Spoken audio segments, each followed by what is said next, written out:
പിതാവിൻ്റെയും പുത്രൻ്റെയും പരിശുദ്ധാത്മാവിൻ്റെയും നാമത്തിൽ ആമേൻ. ഈശോയുടെ ഏറ്റവും പ്രിയപ്പെട്ട സഹോദരങ്ങളെ, നമ്മൾ അപ്പസ്തോലന്മാരെ കുറിച്ച് ഓരോ മാസത്തിൽ ഓരോ അപ്പസ്തോലന്മാരെ കുറിച്ച് പഠിച്ച് പ്രാർത്ഥിച്ച് അവരുടെ വലിയ മാതൃക അനുസരിച്ച് ഈശോയിലേക്ക് കൂടുതൽ അടുക്കാൻ വേണ്ടി പരിശ്രമിച്ചുകൊണ്ടിരിക്കുകയാണ് ഈ 2024 വർഷത്തിൽ. സെപ്റ്റംബർ മാസത്തിൽ നമ്മൾ പ്രത്യേകമായിട്ട് മധ്യസ്ഥം തേടി പ്രാർത്ഥിച്ചുകൊണ്ടിരിക്കുന്നത് വിശുദ്ധ മത്തായി ശ്ലീഹായോടാണ്. സുവിശേഷകനായ വിശുദ്ധ സെയിന്റ് മാത്യു. സെപ്റ്റംബർ 21 വിശുദ്ധ മത്തായിയുടെ തിരുനാളാണെന്നുള്ള കാര്യം നമുക്ക് എല്ലാവർക്കും അറിയുകയും ചെയ്യാം. നമ്മളിന്ന് വിശുദ്ധ മത്തായിൽ നിന്ന് പഠിക്കേണ്ട വലിയൊരു കാര്യം, എന്നിട്ട് ഈശോയിലേക്ക് കൂടുതൽ അടുക്കാനുള്ള ഒരു വലിയ ഇൻവിറ്റേഷൻ മത്തായി ശ്ലീഹയുടെ ലൈഫിൽ നിന്ന് നമ്മളൊന്ന് പഠിക്കേണ്ടതുണ്ട്. വിശുദ്ധ മത്തായിയുടെ പ്രത്യേക മധ്യസ്ഥം നമ്മുടെ ഈ ശുശ്രൂഷയെ മുന്നോട്ട് നയിക്കട്ടെ. പരിശുദ്ധാത്മാവിന്റെ വലിയ കൃപ സാന്നിധ്യം നമ്മുടെ കൂടെയുണ്ട്. പരിശുദ്ധ അമ്മയുടെ വലിയ സാന്നിധ്യത്തിൽ നിന്നുകൊണ്ട് നമ്മളിതൊന്ന് പഠിച്ചെടുക്കാൻ വേണ്ടി ശ്രമിക്കണം. വളരെ കുഞ്ഞു കാര്യങ്ങൾ മാത്രം, പക്ഷെ വളരെ ഇമ്പോർട്ടൻ്റ് ആയ കുറച്ച് കാര്യങ്ങൾ. ഇപ്പോൾ ഈ വീഡിയോ അവസാനം വരെ നന്നായിട്ടൊന്ന് ശ്രദ്ധിച്ചിരിക്കണം. വളരെ പ്രധാനപ്പെട്ട ഒരു കാര്യം, നമുക്ക് ഇതിനിടയ്ക്ക് കുറച്ച് കാര്യങ്ങൾ പറഞ്ഞു പോകാനുണ്ട്. നമ്മളെല്ലാവരും ഈശോയെ സ്നേഹിക്കുന്ന നമുക്ക് എല്ലാവർക്കും നമ്മുടെ ജീവിതം ഓരോ ദിവസവും കൂടുതൽ മനോഹരമാക്കാൻ, വിശുദ്ധമാക്കാൻ വേണ്ടി ഈ വിശുദ്ധരെയൊക്കെ സഭയിലൂടെ നമുക്ക് തന്ന ഈശോയ്ക്ക് നന്ദി പറഞ്ഞുകൊണ്ട് വിശുദ്ധ മത്തായി ശ്ലീഹയെ കുറിച്ച് ബേസിക്കായിട്ട് കുറച്ച് കാര്യങ്ങൾ അറിയാം. സെയിന്റ് മാത്യു മത്തായി എന്ന വാക്കിന്റെ അർത്ഥം തന്നെ എപ്പോഴും മനസ്സിൽ ഓർത്തിരിക്കണം. ഗിഫ്റ്റ് ഓഫ് ഗോഡ്, ദൈവത്തിന്റെ സമ്മാനം എന്നാണ് ഈ മാത്യു എന്ന വാക്കിന്റെ അർത്ഥം. ഇതുപോലെ തന്നെ ദൈവത്തിന്റെ സമ്മാനം എന്ന് അർത്ഥം വരുന്ന മറ്റൊരു പേരും കൂടെ ബൈബിളിലുണ്ട്. യോഹന്നാൻ, ജോൺ എന്നൊരു വാക്ക്, മത്തായി എന്നൊരു പേരും, രണ്ടുപേരും ഈ പേരിന്റെ അർത്ഥം ദൈവത്തിന്റെ സമ്മാനം, ദ ഗിഫ്റ്റ് ഓഫ് ഗോഡ് എന്നാണ്. ഇത് നമ്മുടെയൊക്കെ ജീവിതത്തിൽ ഓർക്കണം. മത്തായി എന്ന പേര് സ്വീകരിച്ചവരോ യോഹന്നാൻ എന്ന പേര് സ്വീകരിച്ചവരോ മാത്രമല്ല, നമ്മുടെ എല്ലാ ലൈഫ് എപ്പോഴും ഒരു അഭിമാനത്തോടെ അതിൻ്റെ ഏറ്റവും ഉയർന്ന സ്റ്റാറ്റസിൽ പിടിച്ചു നിർത്താൻ പറ്റുന്ന ഒരു വലിയ കാര്യമാണ്, ഞാൻ ദൈവത്തിൻ്റെ സമ്മാനമാണ് എന്നൊരു ചിന്ത എപ്പോഴും മനസ്സിലുണ്ടാകണം. എൻ്റെ കുടുംബത്തിന്, എൻ്റെ നാടിന്, എല്ലാവർക്കും ഞാൻ ദൈവത്തിൻ്റെ സമ്മാനമാണ്. ആ ഒരു അഭിമാനത്തോടുകൂടി, വിശുദ്ധിയോടുകൂടി നമ്മളെല്ലാവരും ജീവിക്കണം. മത്തായി ശ്ലീഹയുടെ ഈ പേരിൽ നിന്ന് തന്നെ നമ്മൾ പഠിക്കേണ്ട ഒന്നാമത്തെ കാര്യം അതാണ്. മത്തായി ശ്ലീഹയെ വിളിക്കുന്ന ഒരു സാഹചര്യം ശരിക്കും പറഞ്ഞാൽ സെയിന്റ് മാത്യുവിന്റെ ഗോസ്പലിൽ തന്നെ നമുക്കറിയാലോ. 4 സുവിശേഷങ്ങളിൽ നമ്മുടെ ആ ഒരു ഘടനയിൽ ആദ്യത്തെ സുവിശേഷം നമ്മുടെ മത്തായി ശ്ലീഹയുടെ സുവിശേഷമാണ്. ആദ്യം എഴുതപ്പെടുന്ന സുവിശേഷം മർക്കോസ് ശ്ലീഹയുടേതാണെങ്കിലും 28 അധ്യായങ്ങളുള്ള സുവിശേഷമാണ്. ബയോയുടെ എപ്പിസോഡുകൾ നിങ്ങൾ കൂടിയിട്ടുണ്ടെങ്കിൽ മത്തായി ശ്ലീഹയുടെ സുവിശേഷം, അതിൻ്റെ പ്രാധാന്യം ഒക്കെ പഠിക്കാൻ വേണ്ടിയിട്ട് പറ്റും. നിങ്ങളത് പഴയ എപ്പിസോഡുകൾ എടുത്ത് നോക്കിയാൽ അത് നിങ്ങൾക്ക് സഹായമാവും. മത്തായി സുവിശേഷകനെ, ഈ വലിയ അപ്പസ്തോലനെ ഈശോ വിളിക്കുന്ന സാഹചര്യം നമ്മൾ കാണുന്നത് വിശുദ്ധ മത്തായിയുടെ സുവിശേഷം 9-ാമത്തെ അധ്യായം അതിന്റെ 9 മുതലുള്ള വാക്യങ്ങളാണ്. 9-ാമത്തെ വാക്യം ഇങ്ങനെയാണ്. മാത്യു 9:9. ഈശോ അവിടെ നിന്ന് നടന്നു നീങ്ങവേ മത്തായി എന്നൊരാൾ ചുങ്കസ്ഥലത്ത് ഇരിക്കുന്നത് കണ്ടു. നമുക്കറിയാവുന്ന കുറച്ച് കാര്യങ്ങളാണ്. Mathew, he was A tax collector. അദ്ദേഹം ചുങ്കം പിരിക്കുന്ന ഒരാളായിരുന്നു. യഹൂദരുടെ ഒരു പശ്ചാത്തലത്തിൽ ഈശോയുടെ ആ കാലഘട്ടത്തിൽ ഒക്കെ നമ്മൾ ബൈബിളിൽ പല എപ്പിസോഡുകളിലും വായിച്ചിട്ടുണ്ട്. ഈ ചുങ്കം പിരിക്കുന്നവരെയും പാപികളെയും ഒരേ ഗണത്തിലാണ് കാണുക.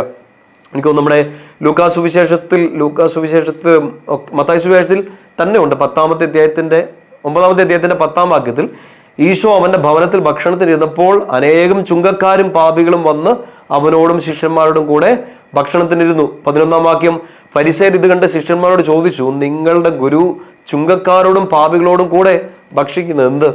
ലൂക്കാസ് സുവിശേഷത്തിലും ഇതുമായിട്ട് ബന്ധപ്പെട്ട ഒരു വാക്യം കിടപ്പുണ്ട്. ഇപ്പം ഈ ചുങ്കക്കാരെയും പാപികളെയും ഒരേ സ്റ്റാറ്റസിൽ, ഒരേ ഗണത്തിലാണ് പെടുത്തിയിരിക്കുന്നത്.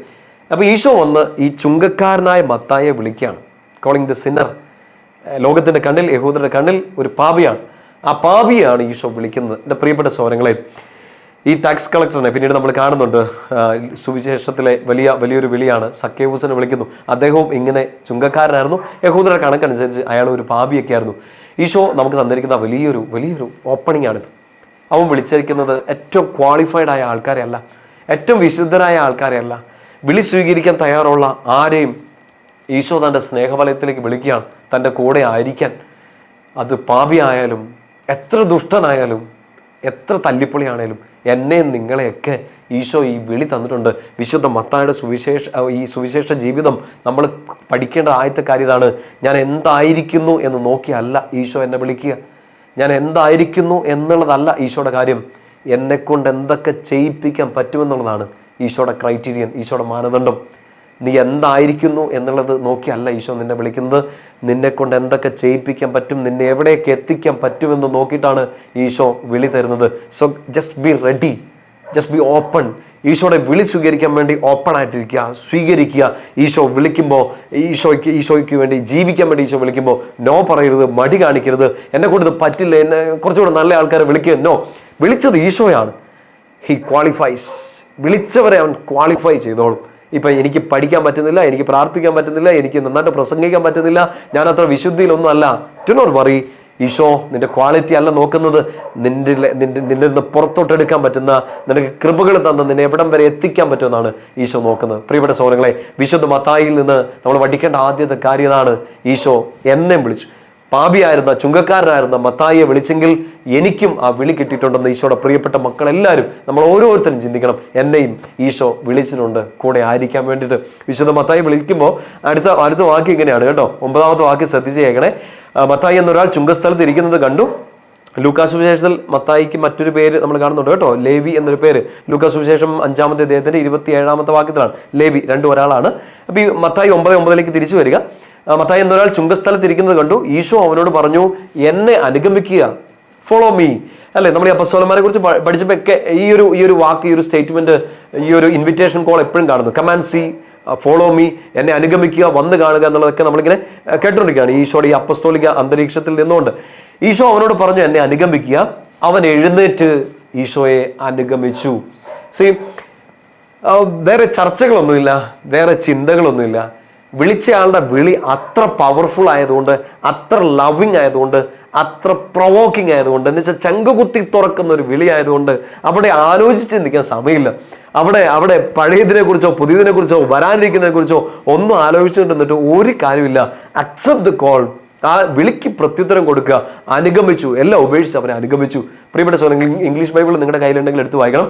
He left everything and immediately followed him എന്നാ വായിക്കാം. ഉടനെ തന്നെ, വേറെ ഒന്നും ചിന്തിച്ചില്ല, ഇമ്മീഡിയറ്റ്ലി ഫോളോഡ് ഹിം. ഉടനെ അവിടെ നിന്ന് എല്ലാം ഉപേക്ഷിച്ച് പുറപ്പെട്ടു എന്നാണ് നമ്മൾ വായിക്കുക. സോ ഈശോയുടെ വിളി കേട്ടാൽ ഈശോ സ്നേഹിക്കുന്നുണ്ടെന്നൊരു ബോധ്യം എവിടെയെങ്കിലും വെച്ച്, ഒരിക്കൽ വിശുദ്ധ ഗ്രന്ഥ വായനയിലായിരിക്കാം, അല്ലെങ്കിൽ ജീവിതാനുഭവങ്ങൾ വെച്ചായിരിക്കാം, ഇങ്ങനൊരു പേഴ്സണൽ എൻകൗണ്ടർ നിങ്ങൾക്ക് ഉണ്ടായിട്ടുണ്ടെങ്കിൽ പിന്നെ വേറെ ചോദ്യങ്ങളൊന്നുമില്ല. വിളിച്ചത് ഈശോയാണ്. And that call is so powerful that you cannot deny.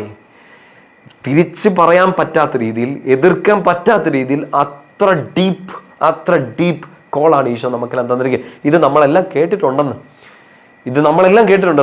നമ്മൾ ഏത് മതവിഭാഗത്തിൽപ്പെട്ടവരായിക്കൊള്ളട്ടെ, ഏത് സഭാ കൂട്ടായ്മയുടെ ഭാഗമായിക്കൊള്ളട്ടെ, ദൈവമക്കൾക്കെല്ലാം, ദൈവത്തിൻ്റെ മക്കൾക്കെല്ലാം കിട്ടിയിരിക്കുന്ന ഒരു വിളിയാണ് ഈശോയെ അനുഗമിക്കുക, ഫോളോ ഹിം. ഒരു ടീച്ചറായിട്ടോ ഒരു വലിയ റോൾ മോഡലായിട്ടോ അല്ല, ജീവിതത്തിൻ്റെ ഏക രക്ഷകനും കർത്താവുമായിട്ട് ഈശോയെ ഫോളോ ചെയ്യാൻ, ഈശോയെ മാത്രം ഫോളോ ചെയ്യാനുള്ള വിളി നമുക്ക് എല്ലാവർക്കും കിട്ടിയിട്ടുണ്ട്. ജീവിതം നമ്മുടെ മുമ്പിൽ അത് കാണിച്ചു തന്നിട്ടുണ്ട്. മനുഷ്യരിലൂടെ ആ ഒരു കോൾ നമുക്ക് കിട്ടിയിട്ടുണ്ട്. വചന വായനയിലൂടെ നമുക്ക് ആ ഒരു ഇൻവിറ്റേഷൻ കിട്ടിയിട്ടുണ്ട്. നമ്മളുടെ ജീവിതാനുഭവങ്ങളും ഒക്കെ നമ്മളെ പഠിപ്പിച്ചിട്ടുണ്ട്. ഈശോ മാത്രമേ നമ്മളെ രക്ഷിക്കാനുള്ളൂ, സഹായിക്കാനുള്ളൂ. നമ്മളെ ചേർത്ത് പിടിക്കുന്ന സ്നേഹമുള്ളൊരു പിതാവ് ഈശോ മാത്രമേ ഉള്ളൂ. There is no one else. അത് നമുക്ക് പല തവണയും ബോധ്യം കിട്ടിയിട്ടുണ്ട്. പക്ഷേ നമ്മൾ എതിർത്ത് പല സമയത്തും. ഇത്രയൊക്കെ മതി ആത്മീയത, ഇത്രയൊക്കെ മതി ജീവിതം, ഇത്ര കുറച്ച് നന്മകളൊക്കെ ചെയ്യുന്നുണ്ട്, ഇച്ചിരി പള്ളിയിൽ പോകുന്നുണ്ട്, കുറച്ച് പ്രാർത്ഥിക്കുന്നുണ്ട്. നോ, ഈശോയുടെ വിളി വിത്തൗട്ട് എനി കണ്ടീഷൻ, ഒരു ടേംസ് ആൻഡ് കണ്ടീഷൻസ് ഇല്ലാതെ, ഫോളോ മീ, എന്നെ അനുഗമിക്കുക. അവിടെ വേറെ ചോദ്യമില്ല. സുവിശേഷം ജീവിക്കുക. അവിടെ കോംപ്രമൈസുകളില്ല. ഈശോ ഒന്നിൻ്റെ പേരിലും കോംപ്രമൈസ് ചെയ്യുന്നില്ല ഇക്കാര്യത്തിൽ. മത്തായിയോട് ഒന്നും പ്രോമിസ് ചെയ്യുന്നില്ല. നീ എല്ലാം ഇട്ടിച്ച് പോര് എന്ന് തന്നെയാണ് പറയണത്. പ്രിയപ്പെട്ട സഹോദരങ്ങളെ, ഈ വിളി നമുക്ക് എല്ലാവർക്കും കിട്ടിയേക്കാണ്.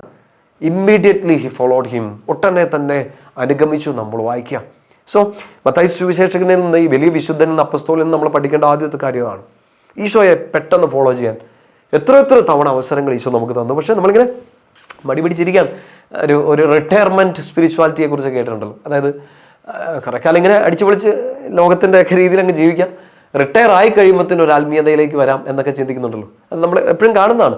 റിട്ടയർമെൻറ്റ് കഴിയുമ്പോഴത്തേനും ധ്യാനം കൂടാൻ പോവാം, പ്രാർത്ഥിക്കാൻ പോവാം, വചനം വായിക്കാം, ബൈബിൾ എഴുതാം. Don't wait. ആർക്കറിയാം റിട്ടയർമെൻറ്റ് വരെ നമ്മൾ ഇരിക്കുമെന്ന്. പേടിക്കൊന്നും വേണ്ട. പക്ഷേ ഇതൊരു കോളാണ്, ഒരു ഒന്നാം തരം വിളിയാണ്. ഈശോ ഫോളോ ചെയ്യണം. റിട്ടയർമെൻറ്റ് വരെ കാത്തിരിക്കരുത്. ഹൂ നോസ്, അല്ലേ? ആർക്കറിയാം? നമ്മളിത് കേൾക്കുന്ന അവസാനത്തെ ടോക്കാണെങ്കിലോ, ഒരുപക്ഷെ അച്ഛൻ ഇത് പറയുന്ന അവസാനത്തെ ടോക്കാണെങ്കിലോ നമുക്കറിയില്ലല്ലോ. ഈശോ നമ്മളെ അങ്ങനെ ഒരു ഫൈനൽ കോൾ എപ്പോഴാണ് തരുന്നതെന്ന് അറിയത്തില്ല. So follow him now. ഇപ്പോൾ ഫോളോ ചെയ്യുക. ഇപ്പം അല്ലെങ്കിൽ പിന്നെ എപ്പോൾ? എവിടെയോ നമ്മളിങ്ങനെ പറഞ്ഞു കേൾക്കാറുള്ള പോലെ, ഇഫ് നോട്ട് നൗ വെൻ? ഇപ്പം അല്ലെങ്കിൽ പിന്നെ എപ്പോൾ? This is the best time. ലോകം മുഴുവൻ ചിലപ്പോൾ പാപത്തിൻ്റെ വഴിയിലേക്കോ തിന്മയുടെ വഴിയിലേക്കോ സങ്കടങ്ങളിലേക്കൊക്കെ പോകുന്ന സമയത്ത് നമ്മളൊരാളെ കണ്ടുപിടിച്ച് കഴിഞ്ഞു, നമ്മളൊരാളുടെ വിളി കേട്ട് കഴിഞ്ഞു, നമ്മളൊരാളുടെ സ്നേഹം അറിഞ്ഞു കഴിഞ്ഞു ഈശോടത്. Just follow him immediately. Mathai സ്ലീഹയെ പോലെ പെട്ടെന്ന് ഉടനെ അവനെ അനുഗമിക്കുക. മത്തായി സുവിശേഷം ഇങ്ങനെ ഈശോയെ അനുഗമിച്ചു, ഈശോയുടെ പിന്നാലെ പോയി. നമ്മൾ ചിന്തിക്കേണ്ട ഒരു കാര്യമാണ് ഇങ്ങനെ എല്ലാം ഉപേക്ഷിച്ച് പോകുന്നതിനെക്കുറിച്ച്. എല്ലാം ഉപേക്ഷിച്ച് പോയി ഈശോ എല്ലാം തരുന്നു. പത്രോസിലെയൊക്കെ പിന്നീടൊക്കെ ചോദിക്കുന്നുണ്ട്, ഞങ്ങളെല്ലാം ഉപേക്ഷിച്ചതിൻ്റെ പിന്നാലെ വന്ന് ഞങ്ങൾക്ക് എന്നാ കിട്ടുമെന്നൊക്കെ ചോദിക്കുന്നുണ്ട്. ഈശോ ഭയങ്കര ബ്യൂട്ടിഫുൾ ആയിട്ടുള്ളൊരു ഉത്തരവൊക്കെ കൊടുക്കുന്നുണ്ട്. എൻ്റെ പ്രിയപ്പെട്ട സഹോദരങ്ങളെ, മത്തായി ശ്ലീഹ ശരിക്കും പറഞ്ഞാൽ നല്ലൊരു കരിയർ കളഞ്ഞിട്ടല്ലേ പോയെ. ചിലപ്പോൾ നമ്മളിങ്ങനെ സുവിശേഷം ജീവിക്കാൻ വേണ്ടി, സുവിശേഷ പ്രഘോഷണത്തിന് വേണ്ടിയൊക്കെ ഇറങ്ങുന്ന ചില ആളുകൾ കണ്ടിട്ടുണ്ട്. ജോലിയൊക്കെ നഷ്ടപ്പെടുത്തി കളയുന്നു, വലിയ ഹൈ സാലറി ഉള്ളതെല്ലാം ചുമ്മാ തള്ളിക്കളഞ്ഞിട്ട് ഈശോയുടെ പിന്നാലെ പോകുന്നു. നമ്മൾ ലോകത്തിൻ്റെ മുമ്പിൽ എന്തൊരു മണ്ടത്തരം എന്നൊക്കെ നമ്മൾ ചിന്തിക്കും. ശരിക്കും ഈശോയുടെ വിളിയുടെ പവർ അറിഞ്ഞിട്ടുണ്ടെങ്കിൽ പിന്നെ മറ്റൊന്നും നമ്മൾ നോക്കില്ല. അപ്പോൾ ഈ മത്തായി ശ്ലീഹ ഇങ്ങനെ നല്ലൊരു കരിയർ, ഇഷ്ടം പോലെ പൈസ, എല്ലാം അടിപൊളിയായിട്ട് മുമ്പോട്ട് പോകാൻ പറ്റുന്ന ഒരാളാണ് എല്ലാം ഉപേക്ഷിച്ച് കളഞ്ഞത്. എല്ലാ ശിഷ്യന്മാരും അങ്ങനെ ചെയ്തതെന്ന് നമ്മൾ വായിക്കുന്നത്. ഈ മത്തായി സുവിശേഷകൻ നമ്മൾ വളരെ ബ്യൂട്ടിഫുൾ ആയിട്ട് പഠിക്കേണ്ട മറ്റൊരു കാര്യമുണ്ട്. ഇദ്ദേഹം എല്ലാം ഉപേക്ഷിച്ചു. തീർച്ചയായിട്ടും എല്ലാം ഉപേക്ഷിച്ചു, ഈശോയുടെ പിന്നാലെ പോയി. നമ്മളിപ്പോൾ നമ്മൾ മനസ്സിലാക്കേണ്ട ഈ ഒരു കാലഘട്ടത്തിൽ നമ്മൾ ഈ അപ്പസ്തോലിക ജീവിതം, ഒരു വിശുദ്ധ ജീവിതം ഒക്കെ ജീവിക്കാൻ ആഗ്രഹിക്കുമ്പോൾ, ഈശോയ്ക്ക് വേണ്ടി സുവിശേഷം ജീവിക്കാൻ ആഗ്രഹിക്കുന്ന സമയത്ത് നമ്മുടെ മനസ്സിലേക്ക് ഉണ്ടാവേണ്ട വലിയൊരു കാര്യം മത്തായി ശ്ലീഹ തൻ്റെ ജീവിതം കൊണ്ട് കാണിച്ചു തരുന്നുണ്ട്. എന്താണെന്നറിയോ? ഈശോയ്ക്ക് ചേരാത്തതെല്ലാം ഉപേക്ഷിക്കുക. ഈശോയെ പിൻചെല്ലാൻ വേണ്ടി, ഈശോയുടെ പുറകെ നടക്കാൻ വേണ്ടി തടസ്സമായിരിക്കുന്നതിനെല്ലാം ഉപേക്ഷിക്കുക. ഇനി നമ്മുടെ കയ്യിലുള്ളതെല്ലാം ഈശോയ്ക്ക് വേണ്ടി ഉപയോഗിക്കുക. രണ്ട് കാര്യങ്ങൾ ശ്രദ്ധിക്കണം. ഒന്ന്, ഈശോയെ ഫോളോ ചെയ്യാൻ വേണ്ടി നിനക്ക് തടസ്സമായി നിൽക്കുന്നത് എന്തും, നിന്റെ ചില ചിന്താരീതികളായിരിക്കാം, നിന്റെ മനോഭാവങ്ങളായിരിക്കാം, ഇനി നിനക്ക് തടസ്സമായി നിൽക്കുന്ന ഭൗതിക കാര്യങ്ങളായിരിക്കാം, ചില ബന്ധങ്ങളായിരിക്കാം. ഈശോയെ ഫോളോ ചെയ്യുന്നതിൽ ഇത് നിന്നെ തടസ്സപ്പെടുന്നുണ്ടോ? തീർച്ചയായിട്ടും അത് ഒഴിവാക്കുക. കാരണം പ്രയോറിറ്റി ആർക്കാണ്? ഈശോയ്ക്ക് തന്നെയാണ്. ആ ഈശോയ്ക്ക് ഒന്നാം സ്ഥാനം കൊടുക്കുക. ബാക്കിയെല്ലാം അബ്സല്യൂട്ട്ലി സെക്കൻഡറിയാണ്.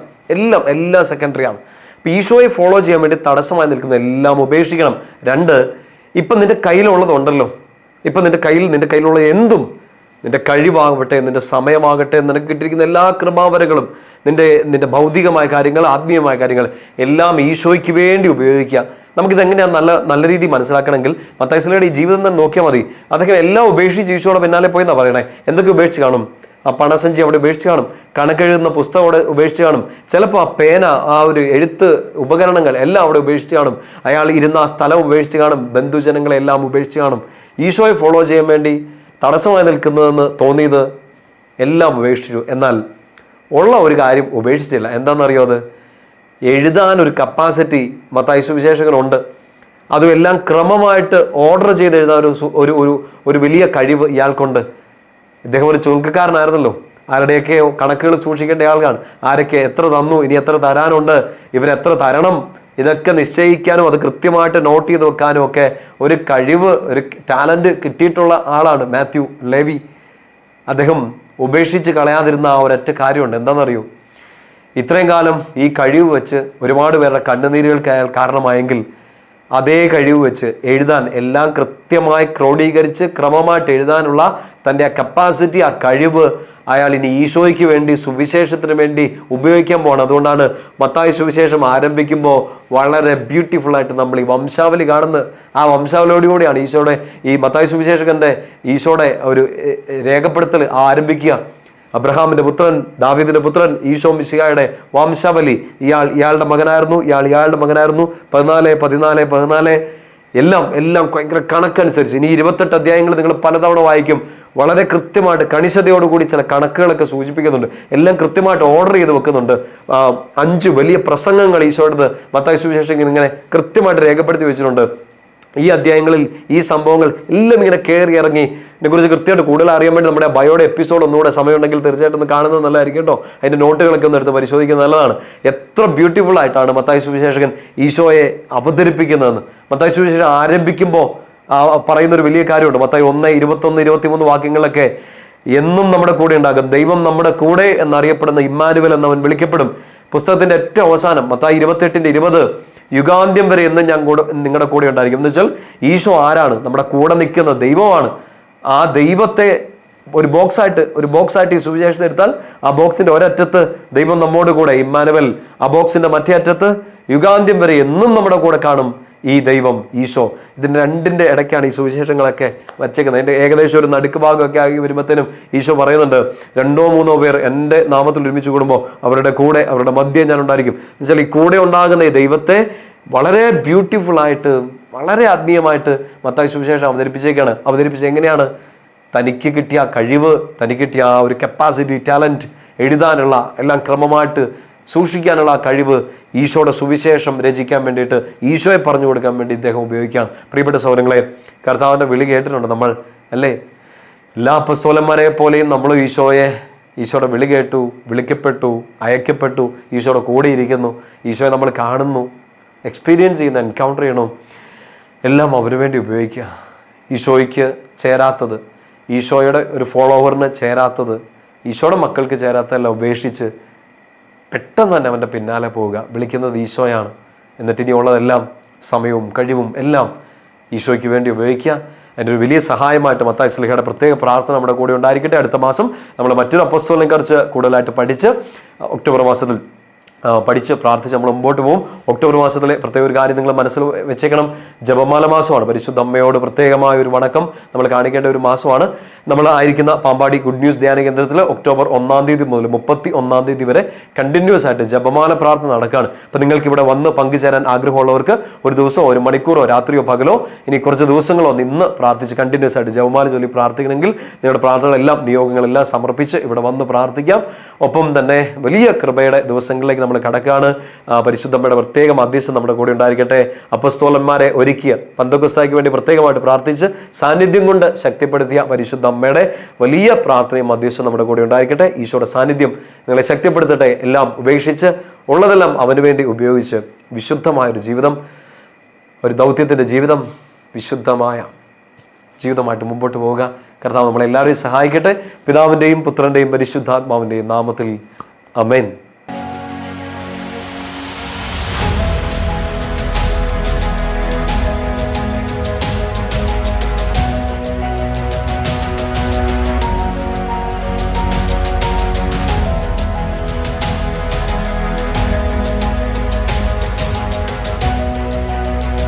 നിങ്ങൾ നിങ്ങളുടെ പാപങ്ങളിൽ മരിക്കും എന്ന് ഞാൻ നിങ്ങളോട് പറഞ്ഞു.